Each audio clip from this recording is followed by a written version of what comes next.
আমি তো অবশ্যই খুশি, যেহেতু ৫৫ বছরের ইতিহাসে প্রথম চট্টগ্রাম চেম্বারের এক্স প্রেসিডেন্ট আমাদের চিটাগংয়ের সন্তান উনি বাজেট পেশ করেছেন এবং বাজেটে উনি ডায়াবেটিক্স এবং আপনার ক্যান্সারের মতো রোগীদের সহায়তায় যেভাবে উনি বাজেট ঘোষণা করেছেন এবং আপনার কৃষিখাত, শিক্ষা খাত সব জায়গায় দেখলাম উনি মোটামুটি স্পর্শ করেছেন এবং মানুষের সহায়ক করার জন্য যথাযথ চেষ্টা উনি করে আসছেন। আমাদের চট্টগ্রাম বন্দরকে বাণিজ্যিক রাজধানী হিসেবে ঘোষণা করার জন্য, বিনিয়োগ বান্ধব করার জন্য উনি আমাদের গভীর সমুদ্র বন্দর, মাতারবাড়ি, বে টার্মিনাল সহ সব জায়গায় উনি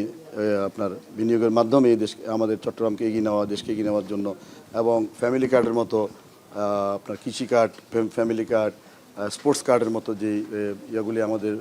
মাননীয় প্রধানমন্ত্রী নিয়েছেন, ওই ব্যাপারে উনি যথাযথভাবে এখানে উপস্থাপনা করেছেন। তো আমরা আশাবাদী যে আসলে এই বাজেট একটা জনবান্ধব হবে। পরিবর্তিত পরিস্থিতিতে ১৭ বছরের যে জঞ্জাল বাংলাদেশের উপর দিয়ে গিয়েছিল, সে তার পরবর্তীতে মানুষের যে আকাঙ্ক্ষা এই বর্তমান সরকারকে নিয়ে, বাজেটকে নিয়ে, সেটা পরিপূর্ণভাবে বাস্তবায়িত বলে আমরা আশা করি।